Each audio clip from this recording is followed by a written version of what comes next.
If you've been following this series, you already know how to read your Dun & Bradstreet report and your Equifax business report.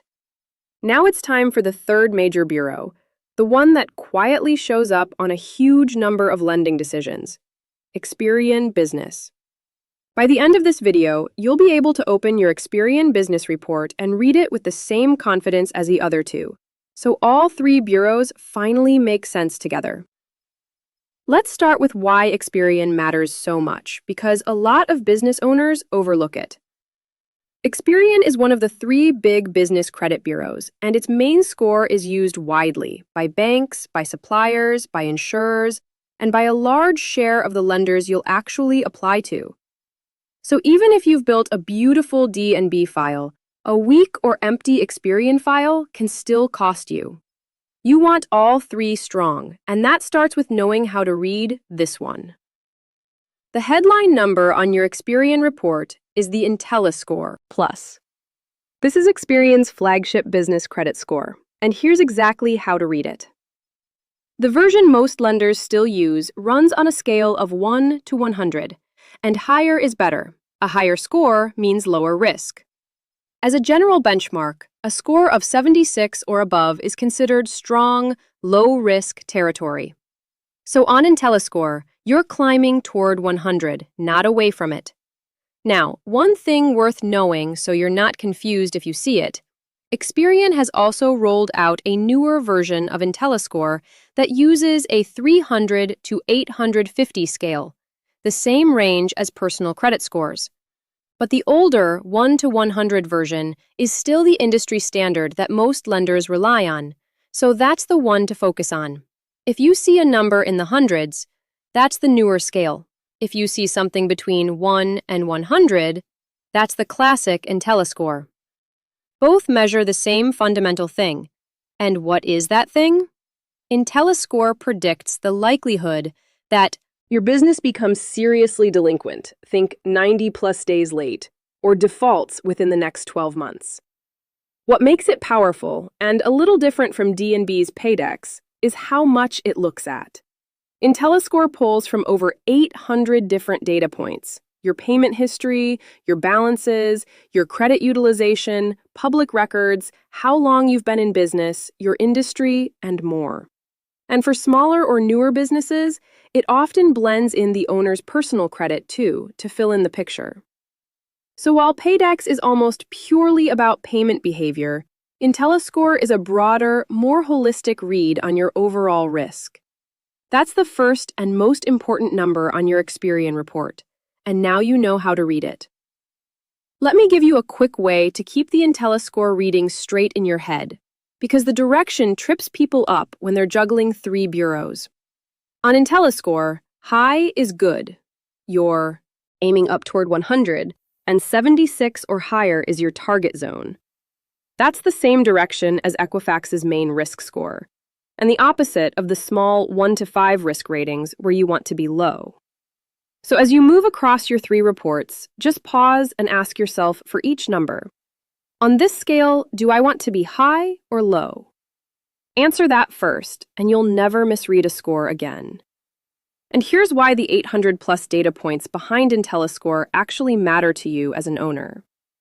Because it looks at so much, not just payments, but utilization, public records, your time in business, and your industry, you can't game it with a single trick. It rewards a genuinely healthy, well-rounded business. That sounds harder, but it's actually good news. It means every solid habit you build shows up here, and no one else can fake their way past you with a shortcut. So that's your Intelliscore, the broad, powerful headline number. Keep it in mind as we look at the rest of the report, because everything else either supports it or adds a second dimension to it. So Intelliscore is the headline, but your Experian report has more to it. And the next piece is one lenders quietly care about a lot: the financial stability risk rating. This score answers a specific, serious question. How likely is your business to run into real financial distress or even bankruptcy in the next 12 months? Here's how to read it, and pay attention because it flips direction from Intelliscore. The financial stability risk rating runs on a small scale of 1 to 5, and on this one, lower is better. A rating of 1 means Experian sees your business as the lowest risk of financial distress. A 5 means the highest risk. So just like the D and B scores we covered earlier in this series, remember the pattern. On this 5-point scale, you want to be near the bottom, close to 1, not near 5. Lenders look at this alongside Intelliscore, and a strong stability rating can sometimes help you even if your main score is still building, because it tells them you're not likely to go under. The next thing to understand on your Experian report is your days beyond terms, usually shortened to DBT. This is a simple but revealing number. On average, how many days past the due date do you actually pay? If your terms are net 30 and you consistently pay on day 40, your DBT is around 10. The goal here is obvious. You want your DBT as low as possible, ideally 0, meaning you pay on time or early. Experian even forecasts your DBT going forward, so a rising DBT is an early warning sign that lenders can see. Watching this number is one of the most direct ways to know how your payment behavior is actually being read. Beyond the scores, your Experian report also lays out the supporting details, and it's worth knowing what you're looking at. You'll see your trade payment history, the accounts reporting on you and how you've paid them. You'll see your credit utilization, how much of your available credit you're using. And critically, you'll see public records, liens, judgments, bankruptcies, and UCC filings. Just like on Equifax, a negative public record here carries serious weight and can drag your scores down hard. So this is a section you scan carefully for anything wrong or unfamiliar.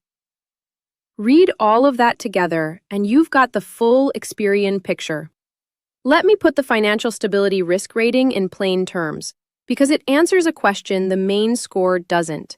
Intelliscore asks, will this business pay me back? The stability rating asks something even more basic. Will this business even still exist in a year? Those are two different worries a lender has, and Experian gives them a number for each. That's why you can occasionally see a business get approved with a still building main score as long as its stability rating is strong. The lender concludes that even if the score is young, the business is clearly not about to collapse. And here's a practical tip on days beyond terms that most people miss. Because Experian forecasts your DBT into the future, your trend matters as much as your current number. A DBT that's slowly creeping up, even if it's still low, tells a lender the direction is wrong, like a business that's starting to slip. A DBT trending down towards 0 tells the opposite story, a business getting stronger and more reliable. So don't just glance at the number once. Watch which way it's moving over time, because that trend is part of what lenders are reading. So when you open your Experian report, run through this quick mental checklist.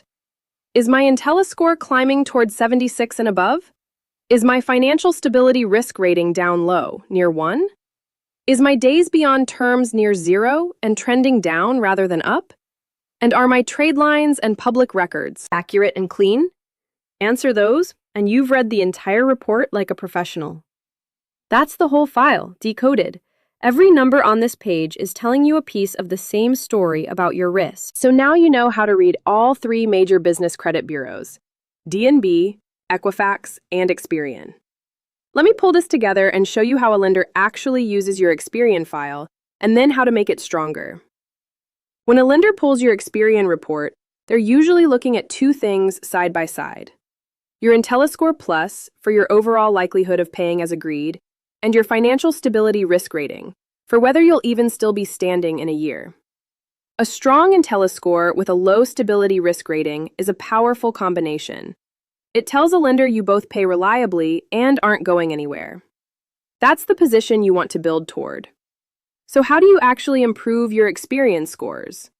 The good news is, it's the same disciplined habits that lift every business credit score, which is exactly the theme running through this whole series. Pay early, not just on time, to drive your days beyond terms toward 0.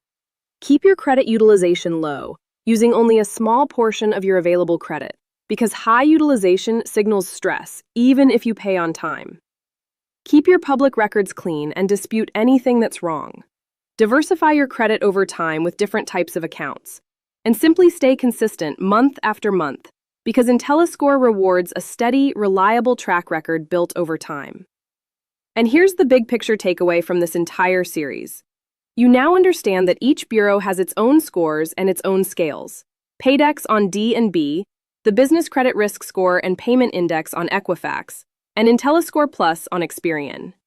They look different, they run on different numbers, and some you want high while others you want low.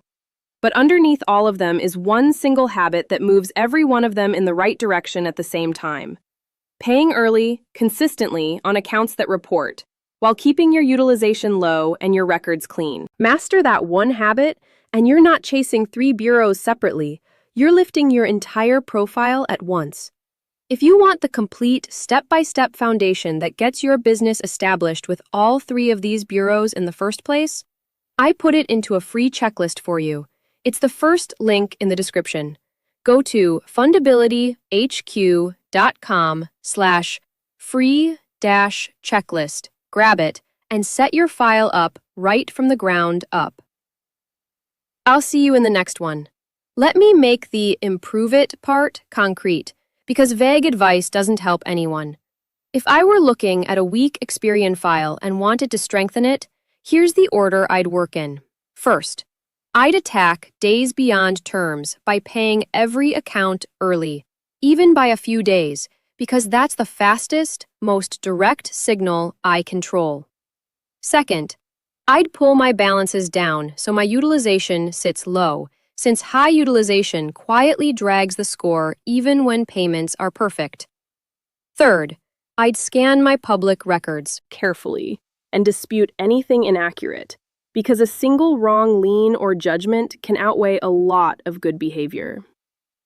And fourth, I'd just keep showing up, month after month, because Intelliscore is built to reward a steady track record, not a burst of activity.